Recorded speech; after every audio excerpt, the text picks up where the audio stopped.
ബീഹാറിലെ ഇന്ത്യ മുന്നണിയിൽ ഭിന്നത രൂക്ഷമെന്ന റിപ്പോർട്ട്. ആർ.ജെ.ഡിക്കും ജെ.ഡി.യുവിനും ഇടയിൽ വീണ്ടും അസ്വാരസ്യങ്ങൾ അതിശക്തം. നിതീഷ് കുമാർ വീണ്ടും ബി.ജെ.പി പാളയത്തിലെത്തുമെന്ന സൂചനയുണ്ട്. ഏതായാലും ബീഹാർ മറ്റൊരു രാഷ്ട്രീയ അട്ടിമറിയുടെ മുനമ്പിലാണ്. റിപ്പബ്ലിക് ദിനത്തിന് ശേഷം എന്തും സംഭവിക്കും. ബീഹാറിൽ വീണ്ടും രാഷ്ട്രീയ നാടകങ്ങൾ.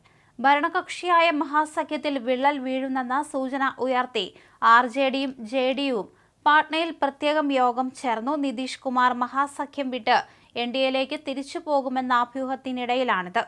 വ്യാഴാഴ്ച വൈകിട്ട് ആർ.ജെ.ഡി നേതാക്കൾ മുൻ മുഖ്യമന്ത്രി റാബ്രി ദേവിയുടെ വീട്ടിലും ജെ.ഡി.യു നേതാക്കൾ നിതീഷിന്റെ ഔദ്യോഗിക വസതിയിലും യോഗം ചേർന്നു. ഇതിനിടെ പ്രതിപക്ഷ നേതാവ് വിജയകുമാർ സിൻഹയെ ബി.ജെ.പി കേന്ദ്ര നേതൃത്വം ഡൽഹിയിലേക്ക് വിളിപ്പിച്ചിട്ടുണ്ട്. അടിയന്തര സാഹചര്യം പരിഗണിച്ച് ബി.ജെ.പി ദേശീയ അധ്യക്ഷൻ ജെ.പി നഡ്ഡ ഡൽഹിയിൽ തുടരുകയാണ്.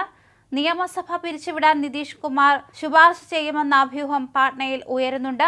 ലലൻ സിംഗ് എന്നറിയപ്പെടുന്ന രാജീവ് രഞ്ജൻ സിംഗിനെ പാർട്ടിയുടെ അധ്യക്ഷ സ്ഥാനത്ത് നിന്നും നീക്കം ചെയ്ത് നിതീഷ് കുമാർ സ്ഥാനം ഏറ്റെടുത്തതിന് പിന്നാലെ അഭ്യൂഹങ്ങൾ തുടങ്ങിയിരുന്നു.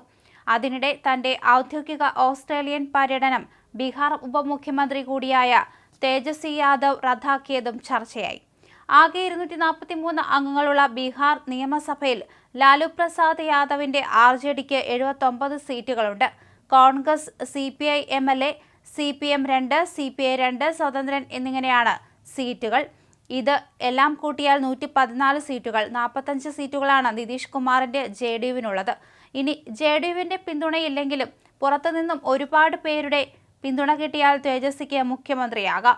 ഇവിടെയാണ് നിതീഷും ലലൻ സിംഗും തമ്മിലെ ഭിന്നത നേരത്തെ ചർച്ചയായത്.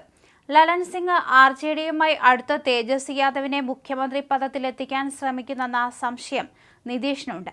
ലാലു പ്രസാദ് യാദവും ലലൻ സിംഗും വിമാനത്താവളത്തിൽ വെച്ച് മാസങ്ങൾക്ക് മുമ്പ് എല്ലാം ചർച്ച ചെയ്തുവെന്നാണ് സൂചന. ഈ കൂടിക്കാഴ്ചയ്ക്ക് 2 ദിവസം മുൻപേ ലലൻ സിംഗ് 12 ജെ.ഡി.യു MLA-മാരുമായി രഹസ്യയോഗം ചേർന്നതായി പറയുന്നു.